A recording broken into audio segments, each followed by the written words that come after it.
그 밑바탕에는 한국의 엄마가 있었다면 부자가 될 수 없을 거라고 생각하는 사람이 있다면 그 이외에 좀 더 뭐 고민이나 이런 건 없으세요? 구체적으로. 고민은 솔직히 제 집에 이제 조금 우리 시누이가 이제 아유 또 이런 것까지 얘기하더라고. 시누이가 진짜 저기 작은 시누이가 이혼을 했는데 주식으로 이제 남편이랑 이제 남편이 주식을 하는데 그것 때문에 좀 이혼을 했어요. 주식으로 많이 피해를 보셨구나. 그쵸. 한 15년 정도. 근데 이제 그러니까 주식이 잘 되다 보니까 직장 진짜 경제적 자유를 이룬 거죠. 그것만 보고 있는 거죠. 네. 그러다 보니까 삶이 피폐해지고 막 진짜 집 산 거 다 날려먹고 해가지고 이혼을 했거든요. 근데 그 피해가 우리한테 오는 거예요. 뭐냐면 아가씨가 또 들어오는 거예요. 우리 집에 살 데가 없다고. 아이고. 완전 알겠죠. 자녀는 어떻게 하고? 다 데리고 들어왔어. 내가 미쳤지. 그때 또 남편이 자기 딸을 데리러 갈지도 모른다고 그 학교까지 가서 데리고 왔어요. 제가 운전을 해서. 진짜 그렇게 했는데 그 아가씨가 나중에 이제 혼자 살려니까 사채를 써야 되잖아요. 돈이 없어서. 응. 사채를 써야 되는데 혼자 이제 애 둘을 키워야 되니까 이혼을 하고 키워야 되니까 집도 얻어야 되고 하다 보니까 사채를 썼는데 그게 또 우리한테 오는 거예요. 그게 이제 그걸 그러니까 사채업자가 쫓아다니고 하니까 오빠한테 이제 SOS 해가지고 오빠가 제 애 아빠가 갚아준 거예요. 공무원 신분이다 보니까 뭐 해서 대출 하여튼 뭐 집담보 대출을 해줬는데 그게 최근에 제가 저는 한 몇천 되는 줄 알았더니 1억 5백이나 되더라고요. 그래가지고 그걸 알고 충격이었어 저 지금. 최근에 일어난 일이구나. 네. 그러니까 저는 이거 공부하면서 내가 진짜 좀 내가 벌어서 모아서는 투자를 못 하겠다. 그냥 집 담보라도 좀 몇천 해가지고 해야겠다라는 생각. 내 공부가 다 완성되는 날 나는 그렇게 해야겠다라고 생각하고 있었는데 세상에 그거를 이제 얘기를 하는 거예요. 그래가지고 답이 없네. 시드는 어느 정도 있으세요? 없다니까요 지금. 그러면 네. 지금 집에 담보가 1억 5백만 원이 지금 네. 빌려가 있고 좀더 네. 빌릴 수 있어요? 집담보를? 빌릴 수는 있을 것 같은데 그러니까. 2억 정도 되는 것 같거든요. 그럼 더 나오나요? 그렇죠. 집이 2억 정도 된다. 네. 안 나오지 그러면. 안 나오죠. 안 나오지. 그러니까. 남편분 뭐 예를 들어서 퇴직금이라든지 네. 퇴직금 담보대출 뭐 이런 거 혹시 있지 않을까요? 그거는 모르겠어요. 그거는 아직 퇴직할 수. 공무원이기 때문에 57세거든요. 일반 신용대출도 받을 수 있을 것 같고 네. 공무원 신용대출이 있거든요. 네. 아니 근데 이 돈을 시누이가 갚을 능력이 안 되겠네요. 안 되겠다. 월세 100만 원에 살고 있대. 월세 100만 원 내고 있대요 지금. 그러면서. 아니 도대체 너무 시댁이 너무한 거 아니에요? 제 이거는 말이 나도 지금. 여태 신혼을 모셨는데 이거는 이런 것까지 얘기해야 되냐고. 아니 잘하셨어요. 근데 너무 아니, 근데- 답답하고 하지. 근데 표정이 되게 밝죠. 예, 맞아요. 내가 좀 그래요.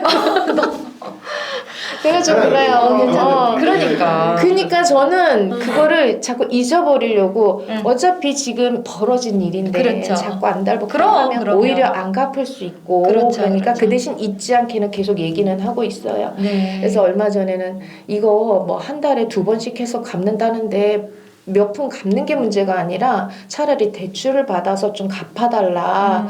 우리 집도 이제 언젠가 지금 그 재개발 지금 얘기가 나오고 하는데 좀 갚아달라 했더니 자기는 한술 더 뜨더라고. 무슨 대출 받아서 이만큼 있다고. 이미.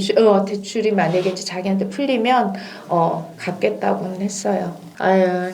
근데 남편이 하겠어요. 어떻게 사모님한테 상의도 없이 그렇게 그런 돈 저는 그냥 몇천 있는 줄 알고 네. 상의는 뭐 없었어요. 원래 그러니까 빌려줬다 그래서 몇천이 되는 줄 알았죠. 그랬더니 이게 뭐 그렇게 많이 불어났더라고요. 1억 5백씩. 그런데다가 대출 이자도 안 갚고 그럴 때도 있었어요. 지금 왜냐하면 옷가게를 하니까 코로나 때문에 지금 한 거의 3년간을 일을 갚지들 못하잖아요. 그러니까 대출을 우리가 또 대신 그 이자를 또 대신 갚아주기도 하고. 그러니까 너무 화가 나겠죠. 제가 그래서 진짜 아니 화내지 마세요. 화내지 마세요. 왜냐하면은 그 사람이 일부러 그런 것도 아니고. 제 말이에요. 예, 그죠. 일부러 그런 것도 저도 아니고. 이해는 가거든요. 예, 그죠. 가는데. 근데 그 돈을 못 받을 거라고 그냥 생각하세요. 제 말을 그냥 못 받을 거라고 생각하고 마음 편하게 내가 계시고. 써보지도 못하고. 그러니까 제가 볼 때는 전생에 그 전생에 시댁에다가 그쪽 가구 에다가 큰 죄를 지셨나 봐. 그렇게 생각하셔야 되는 것 같아 지금. 진짜. 아니 그러니까 네. 모르겠어요. 그렇게 생각. 남편도 자기 여동생인데. 그렇지. 그것도 이해가 가요. 왜냐면 네, 그럼. 저도 이제 남매가 있잖아요. 오빠 있고 동생 있고 그러는데 그러니까 이해가 가니까 제가 조금 네, 이나마 그래요. 좀 네. 내려놓을 수 있는 건데 제가 펄펄 뛰어봤자 그쪽에서는 없는 집에다가 자꾸 얘기를 하면 안 그쵸. 갚을 수도 있는 그렇죠. 거잖아요. 그래서 의가 상하면 그죠, 더. 그러니까. 그래서 아예 못 받을 거라고 그냥 생각하시고. 그러니까 저는 너무 이런저런 상황이 너무 답답하고 진짜 어떻게 하면 이제 좀 다른 데 신경 쓰고 이 상황을 벗어날 수 있을까? 이대로 가다가는 진짜 손가락 발견해서 입에 아니 그 연금 나오는 것도 최다 뭐 지출로 다 뭐 이자로 다 나가지 않을까 이런 생각도 들고 1억이라는 돈이 사실 일반 월급쟁이한테는 네, 크잖아요. 그렇죠. 그래서 아가씨한테 돈 좀 갚으라고 했다가 그 아가씨도 사실 힘든 상황이고 하니까 그 사람한테도 어떻게 좀 내가 도움을 주면 좀 돈을 갚을 수 있지 않을까 이런 생각도 했었어요. 대출 쪽으로 좀. 그래서 대출 인강도 듣고. 일단은 공인중개사 자체가 부동산의 기본적인 공부는 되시잖아요. 또. 그래서 1차까지만. 그러면은 네. 지금 일도 하시면서 네. 또 주말에는 생태 강사로도 네. 하시고 근데 강의하실 때 아이들이 되게 행복할 것 같아요. 왜냐하면은 우리 수험자님이 되게 좀 뭐랄까 밝다고 해야 되나 밝고 순수하신 그 느낌이 저희 느껴지거든요. 그러니까 저는 아이들한테 많이 배워요. 아이들한테 그래요? 너무 많이 받아요. 그러니까는 제가 힘들어도 걔네들 보고 웃고 있으면 힐링이 되고 다시 좀 리셋이 되죠. 잊어버리게 되고. 네. 사실 우리 엄마 아빠도 저를 많이 힘들게 해요. 그러니까는 가족이 이렇게 제 형제가 셋이 있어도 딸인 제가 장녀고 하다 보니까 죄다 엄마 아빠 그 병원 가는 건 제가 케어를 하거든요. 그러다 보니까 이제 엄마 아빠가 이제 또 집에만 계시니까 많이들 싸우고 치매로 싸우죠. 치매로. 네. 그런 것 때문에 좀 많이 쌓이고 사실 저는 친정적으로도 아닌 것 같고 시댁적으로도 좀 그런 혹시 것 같은데. 종교는 없으세요? 저 기독교. 기독교 하나님께 많이 의지하셨겠다. 그러면 그죠? 네. 그래서 이제 많이 그 아이들이 힐링이 되고 그 생태도 마찬가지로 저희 이제 두 번째 인생이라 할까 그 숲과 나무 뭐 너무 좋아요. 그 새로운 세상이었어요. 근데 얘는 세 번째 세상이에요. 부동산은 부동산은 이제 또 새로운 세상인데 완전 다르긴 하죠. 다들 의아해 이상하다고 그러는데 뭐. 그러니까 우리나라 사람들 부동산 하면 세속적이고 이런 그런 걸로 생각하기 때문에 의아하다는 거지. 근데 이거는 그런 게 아니잖아요. 그죠? 네. 저는 이렇게 우리 수원부자 550님을 보면서 그 신경수의 이게 나 엄마를 부탁해 그 소설이 자꾸 생각이 나요. 신경수의 엄마를 부탁해가 영어로 번역이 돼서 뉴욕 베스트셀러에 올랐던 소설이고 외국 사람들이 우리나라를 이해하고 싶을 때 우리나라 책을 읽을 게 별로 없잖아요. 영어로 된 게. 그 중에 하나가 이 책이에요. 그래서 제가 좋아하는 알랭드 보통이라는 그 독일의 영국의 그 철학자도 우리나라를 처음 방문하면서 우리나라를 배우고 싶은데 어떻게 배워야 될까 해서 이 책을 읽었대요. 근데 여기를 보면은 이 한국이 너무 그 산업화 시대를 겪으면서 급격한 발달을 했는데 거기에 그 밑바탕에는 한국의 엄마가 있었다는 걸 제가 알게 된다라는 그런 얘기를 그 작가가 하더라고요. 근데 우리 수원부자 550을 보면서 정말 우리나라에서 볼 수 있는 전형적인 본인을 희생해서 밑거름이 돼서 우리 가족과 자녀들을 희생한 어떤 전형적인 그런 엄마를 보는 그런 느낌이 들어요. 우리 엄마 보는 느낌이에요. 너무 그쵸. 크게 보시는데. 아니, 그러니까 사실 우리 세대만 해도 좀 어려워요 이게. 근데 우리 엄마 세대나 이런 분들한테서는 그런 게 너무나 보통의 모습이거든요. 흔한 엄마예요. 흔한 엄마. 흔한 엄마, 그죠? 네. 근데 우리 시대는 그 내 세대만 해도 그 정도는 아닌데, 근데 이제 우리 수원 부자님은 그 엄마 세대도 아니고 거의 제 세대 지금 제 세대이신데도 이런 모습을 여전히 간직하고 있고, 그럼에도 불구하고 이렇게 밝은 모습과, 자, 근데 저는 이제 들으면서 굉장히 전 희망이 느껴졌어요. 아까 저기 이렇게 쭉 들으면서도 네. 이상하게 희망이 느껴지더라고요. 네. 왜냐면 되게 밝으셔. 네, 네. 맞아요. 네, 밝으셔 되게. 스스로 갇혀 있지 않으시고. 그렇죠. 네. 네. 그래서 정말 복을 받으실 것 같아요. 제가 볼 때는. 감사합니다. 네. 한 가지 저는 어떤 생각을 했냐면 네. 그 보통은 부부가 되게 힘들어요. 그 네. 투자관이 달라가지고 네, 네. 남편이 내 말 안 듣는단 말이에요. 네, 네. 제가 봤을 때는 네. 주장을 하셔도 될 것 같아요. 네. 그러니까 내가 이거 투자를 할 거야. 그럼 남편이 반대할 수 있거든요. 네, 네. 내가 신우이 도와주잖아. 내 인생을 이 당신네 부모님을 위해서 20년을 바쳤는데 네. 네, 뭐든 내가 못하겠어라고 얘기하면은 수긍하실 것 같아요, 진짜. 맞아. 예. 괜찮을 네. 것 같아요. 예.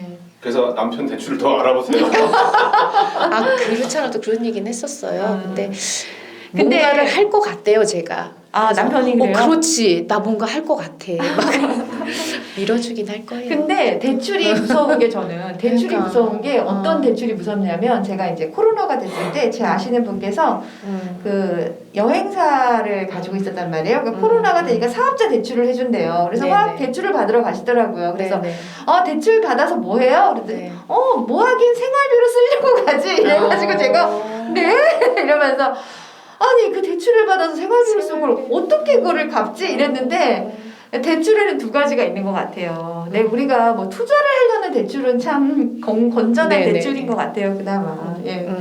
그래서 내가 그 대출금을 받아서 그냥 일상생활로 돈을 쓰는 그게 아니라면 그게 어떤 대출의 성격이. 예. 근데 이제 저는 공부를 하면서 우리 수험부자님을 보면서 어떤 생각했냐면은 일단은 지금 일도 하시고 계시지만 일단 시드도 없으셔. 네. 그러시고 그 다음에 지금 뭐 몇 년을 기다려라 수익을 이렇게 하기도 좀 애매해. 그쵸. 그죠? 빨리 수익을 봤으면 좋겠어요. 저도 그 생각이에요. 예, 그러니까 뭐라고 해야 되나 길게 가기에는 너무 좀 뭐랄까 막 이렇게 다급하다고 해야 되나 상황이 약간 그런 면도 없지 않아요. 맞아요. 예, 그래서 저는 법적으로 LTV나 이게 이제 괜찮아지면 DSR 적용이 안 된다면 이분은 제가 볼 때 뭐 경매 시장에 뛰어들어가지고 그 수익을 남기는 것도 좀 좋을 것 같다라는 생각도 좀 맞아요. 언뜻 드네요. 제가 볼 때. 네. 네. 저도 그 생각했어요. 이거 네. 오래 가긴 힘들고 네. 좀 어느 정도 선에 올라오면 그때부터 진짜 오래 가도 상관은 없는데 그렇죠. 지금 뭐 장기 투자를 할 여력이 사실 너무 없으신 것 같아요. 제가 볼 때는. 맞아요. 그래서 나이도 있고 좀 자녀들을 좀 데리고 오세요. 말을 들어야 말이죠. 저도 애들이 있어서 아는데 말을 들어야 말이죠. 제가 찍은 영상도 보라 그러면 절대 안 봐요, 우리 애들. 맞아요. 네. 아니요. 그 지금 저희 오시는 분들이 20대가 되게 많아요. 아니 그러니까 그런 분들이 특이한 분들이래요. 엄마가 맞아. 말해서 맞아요. 듣기는 어려워요. 그게. 맞아요. 네. 내가 동해야 그렇죠. 되는 거지. 근데 이제 엄마가 뭔가를 하고 뭔가 이렇게 보면서 점점 아이들이 바뀔 수는 있어요. 맞아요. 네. 내가 뭔가를 해야지 얘네들이 바뀌지. 지금 뭐 봐야 뭐 책 보는 거 뭐 그런 거밖에 없으니까. 예. 뭐가 근데 저는 이 자녀 두 분들한테 꼭 읽으라고 권해줘야 될 책이 부의 추월차선은 꼭 읽었으면 좋겠어요. 아이들이. 네, 제가 그걸 반을 읽었거든요. 네. 사실 그때 이해가 안 되는 아까 로버트 키오사키 그분도요. 그때 공인중개사 공부하느라고 다른 모듈가 나 반 정도 읽었는데 사실 이해가 안 되더라고요. 이게 무슨 얘기야? 부자 아빠 가난 아빠 좀 이해하기 어려워요. 많이들 그렇게 얘기해요. 맞아요. 이게 무슨 얘기야? 이런 걸 왜 그래서 그래서 어쩌라고? 부정 어떻게 그 부의 추월차선도 그랬어요. 그래서 그런 어느 정도 느낌이었어요? 읽다가 그냥 말았는데 다시 읽으면 또 다르겠죠. 그때 마인드는 지금 생각은 다르니까. 네네. 이렇게. 저는 근데 개인적으로 부의 추월차선은 그 언스크립트를 읽어서 그래요. 그래요? 그거 읽지 말고 내가 아까 그 얘기해서 언스크립트 읽지 말고 꼭 이거 읽으라고. 그걸 읽고 되게 실망했대요. 네, 처음부터. 아. 근데 모르겠다. 역행자가 오히려 맞을 수도 있으려나 20대들한테. 역행자는 완전 딱 책 드는 순간부터 쭉 그냥 예, 읽게 되더라고요. 그렇죠. 그러니까 20대한테는 역행자가 오히려 좀 맞을 수도 있겠다. 네. 그러니까 저는 부의 추월자선을 왜 20대에 읽었으면 좋겠냐라는 생각을 했냐면 20대 빨리 부자가 될 수 있는 방법이 있다. 마음만 먹으면 너희들이 나이가 들어서 막 이렇게 부자 되고 저축해서 이런 게 아니라 이렇게 생각할 수 있잖아요. 20대 애들이 나는 좋은 대학도 못 나왔고 우리 집이 부자도 아니고 이러니 나는 부자가 될 수 없을 거라고 생각하는 사람이 있다면 그런 사람들한테는 부의 초월사선이라는 책을 꼭 20대 때 읽으면 그렇지 않다라는 걸 느끼게 해줄 것 같아요. 네. 맞아요. 돈의 속성 그거 저는 읽고 참 좋았었어요. 그래가지고는 그거를 또 아들한테 사줬는데 안 읽었죠. 관심이 없어요. 안 읽었어요. 저도 아이를 키우지만 걔네들하고 나하고의 그 세대 차이는 네, 좀 많이 생각 커요. 차이가 그래서 많네. 어쨌든 공부를 하면서 네. 그리고 또 일도 하시니까 네. 수입도 또 있으시고 하니까 네. 나아지겠죠 뭐. 그렇죠. 그래서 찾아온 거. 방향성이 중요하니까 맞아요. 내가 나아지려는 그래서 방향 속으로 맞아요. 틀었다는 게 중요한 거니까. 맞아요. 예. 그래서 마지막 신우이와 남편을 보내세요. 아, 여기로 손잡고. 오빠가 얼마나 여동생이 안쓰러우면 그렇죠. 좀 그러니까요. 마음이 이해가 돼요. 저도 그랬을 것 같아요. 그럴 것 같죠. 그러니까 제가 더 이상 말을 못 하겠는 거예요. 내 동생 같았어도 나도 그랬을 테니까. 예. 근데 그래서- 말을 하고 있어야지. 아 그렇긴 하지. 그렇긴 하지. 뭐 그렇게 얘기한다 그래도 제가 반대하지 말리지는 않았을 않았을 것 것 같아요. 같은데. 예. 그렇죠. 같은 여자 입장에 솔직히 그렇잖아요. 맞아요. 예. 말리지 못하니까 그냥 지금에 와서 그렇게까지 애 아빠한테 들들 볶지는 않아요. 그래요. 네. 아무튼 우리 저기 네. 즐겁게 수업하고요. 네네네. 감사합니다. 4주 동안도 굉장히 우리가 좀 네. 좋은 일이 많이 있을 수 있으니까. 한 번 더 찍으시죠? 그래요. 네. 수업 끝난 다음에 네네네. 그럴까요? 달라진 것들 가지고. 예. 네네. 그래도 마지막 알겠습니다. 끝나기 전에 뭔가 목표 같은 거는 하나 그래요. 그 선언하고. 4주 동안이나 네. 뭐 1년이나 뭐 어떤 아까 그 하셨던 목표도 괜찮지. 5년 후 50억? 예. 그건 너무 이제 뭐랄까 제 그러니까 뭔가 진짜 그냥 올해 내가 올해 올해, 안에 아니면 이 2023 수업을 년. 듣고 뭔가를 꼭 하리라. 그거 나도 등기 한번 쳐보리라. 아, 등기 한번 쳐보자. 아니 다들 예. 그렇게 얘기하시길래 네, 등기를 너무 사람들이 쉽게 치잖아요. 맞아요. 그거 해야 돼요. 그치, 맞아. 그 나도 처음 언제까지 등기. 언제까지? 언제까지 해야 빨리. 되지? 올해? 올해? 22년도 너무 22년 아, 지났어요. 23년? 너무 멀을까요? 그럼 100일 내로 100일. 본인의 하는 거 어떤 아니고? 이때까지 그 생각했던 그 가치관이나 기준으로 뭔가를 하지 말고 네네. 그냥 새로운 새 마음으로 왔잖아요. 네네. 그냥 둘 중에 하나 드릴게요. 고르세요. 한 달 아니면은 100일. 골라. 100일이 그래, 100일. 100일. 100일에 등기 한번 친다. 자, 이거 이루어지시면 정말. 어떡하실래? 뭘 써야 되지? 아니, 생각을 안 해봐서. 그때 우리 이거 하나 찍어요. 네, 등기 치고 나서 다시. 자, 한번 오늘 해볼게요. 1월 7일 날 네, 우리 1월 7일. 수험부자 550께서 100일 내로 등기 한번 치리라를 네, 5년에 선언하셨어요. 50억이기 때문에. 예, 5년에 네. 50억이 되려면 100일 내로 등기는 맞아. 꼭 쳐야 돼. 네, 알겠습니다. 저희가 힘껏 도와드리겠습니다. 네, 네. 감사합니다. 네.